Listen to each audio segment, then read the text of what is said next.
You'd assume that telling someone no in writing would settle the matter, especially when the subject is a private boat I personally own, moored at a marina I pay out of pocket for, insured solely under my name, and completely outside the reach of the HOA's authority. But Karen, our neighborhood's self-appointed enforcer of rules, apparently confused private property with a shared community plaything. It began with one of her signature guilt-tripping emails. "We're searching for a distinctive location for our monthly HOA gathering, and your boat would be ideal."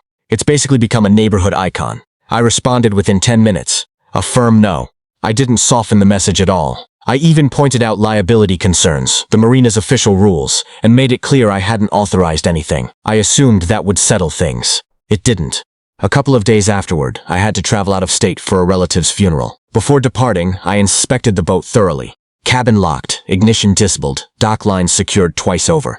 I'd recently added a ring camera at the dock that synced to my phone, just as a precaution. That precaution proved necessary around 8:47 p.m. on a Saturday evening. A motion alert popped up. Naturally, someone was climbing aboard my boat after dark. I pulled up the live feed and was stunned. Karen was fully in celebration mode, wine glass in one hand, hauling a cooler with the other. Trailing behind her were 3 HOA committee members dressed in golf shirts and boat shoes, holding plastic cups and lugging a speaker. One of them even waved straight at the camera like he was posing for a picture. I immediately called my neighbor, who was registered as my emergency contact with the marina. After some uncomfortable silence, he confessed that Karen had come by earlier, claiming I'd instructed her to pick up the boat key from him for a scheduled event. He said she sounded so certain that he didn't think to challenge her. I leaned back, staring at the screen, trying to hold in a fury that felt volcanic. I replayed the footage several times, particularly the moment Karen announced, "He'll get over it. It's not like we're hurting anything." Spoiler alert, they were about to hurt something, mainly their own reputations, and I was ready to let the ocean take care of the rest. I could have phoned marina security or the police right away, but that seemed too simple, too tidy. These weren't innocent, confused neighbors. They were arrogant, entitled people who believed rules and consequences applied to everyone but themselves. Karen had deceived my neighbor, lied outright, and boarded my vessel illegally. This wasn't some innocent mix-up, it was calculated trespassing. So rather than intervening immediately, I got to work. First, I pulled up my boat's mobile app. Yes, it's 2025, my boat has an app. The engine was already remotely disabled, and I made sure it stayed that way. But the mooring lines, I'd had those upgraded with a Wi-Fi controlled automatic release system just the previous year, in case I ever needed to leave without physically untying anything. A single tap could loosen them instantly. Then I recalled the tide chart. That night had the perfect setup. A gentle offshore wind, an outgoing tide, and just enough current to slowly push the boat away from the dock once it was untethered. I poured myself a drink, settled into my hotel room chair, and kept watching the dock camera. Karen was now leading a tour of the bridge as if she'd purchased it herself. One committee member was dancing around, while another was relieving himself over the railing like it was some college party. I opened the boat's control app and tapped release lines. The vessel began drifting slowly. Nobody noticed right away. Karen was too preoccupied attempting to go live on Instagram, rambling about an exclusive HOA yacht night. But within a few minutes, their expressions changed. The scenery behind them started shifting. The dock was receding. The pier lights grew fainter. Karen finally let her phone fall. She rushed toward the stern. "Why are we moving?" Someone tried starting the engine. Nothing. Another person searched frantically for a paddle, as if this were a canoe trip. Someone shouted, "Who's steering this thing?" No one was. Not them. Not anymore. I opened my Coast Guard app and filed an official report. Vessel possibly taken without authorization. Last spotted drifting east of the marina. I am the registered owner. I attached my ring footage along with screenshots of texts clearly showing I'd refused permission. I wasn't setting a trap. I was documenting a crime and letting physics and seawater do the rest. Once the boat had floated roughly half a mile from the dock, panic had fully replaced their wine-fueled confidence. Karen paced the deck like a startled animal, waving her phone in search of signal. The live stream had died the moment they drifted beyond the marina's Wi-Fi range, leaving her followers with one final blurry image of a board member shoving shrimp cocktail into his pockets. They weren't sailors. They were suburban rule-obsessed types who probably thought Starboard was some kind of yoga mat brand. The ring camera lost its view, but I still had GPS tracking through the boat's beacon. It displayed a pitiful little dot slowly rotating in open water, drifting wherever the current carried it.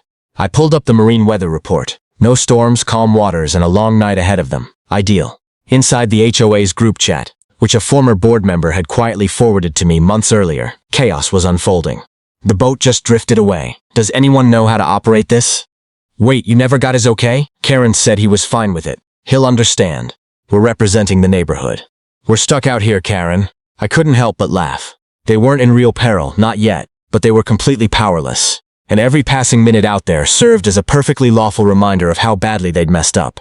Then the Coast Guard reached out to me. Sir, we've received your report. We're sending a unit to locate the boat. Is anyone in immediate danger? No, I answered. I'm tracking the location right now. They boarded without my consent. Everything's documented. I can send you the footage.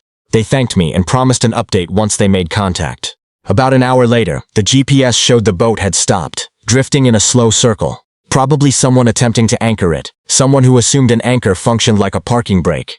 Meanwhile, in the HOA chat, Karen was pleading with everyone not to involve the police, insisting it would only make things worse. Too late for that. Phones were running out of battery. The wine had run dry, and apparently, so had Karen's credibility as a leader. They'd wanted a celebration. Instead, they got a crash course in boating.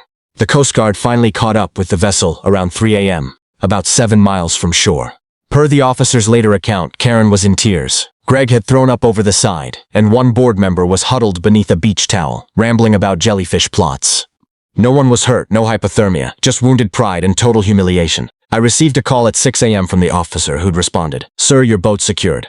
I want to confirm once more. You never authorized their use?"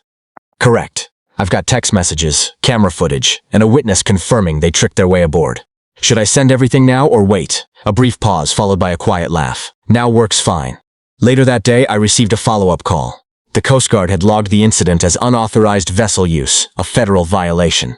Though they chose not to pursue criminal charges, they forwarded everything to local authorities and my insurance provider, since the group had managed to scratch the hull while fumbling with the anchor. Naturally, Karen attempted to twist the story. She called an emergency HOA meeting to clear up misunderstandings, claiming I had engineered the entire situation as some kind of trap.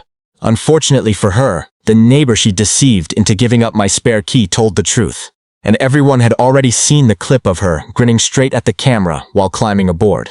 She was voted out as HOA president that same night, 6-1. Greg abstained, likely still recovering from seasickness. Legally speaking, I had plenty of options. Trespassing, maritime law violations, even emotional distress claims if I wanted to match Karen's dramatics. Instead, I billed the HOA directly for the full repair and cleaning costs, itemized with photographic proof. When they resisted paying, my attorney sent a formal demand letter. The payment showed up 2 days later. Then came the most satisfying part. I sent a calm, professional message to the entire HOA email list, titled Friendly Reminder, Respecting Private Property. It included 3 simple points. My boat isn't available for rent. Deceiving neighbors to gain access still counts as trespassing. And next time, the tide might not be so forgiving. No responses came back, just quiet, the end.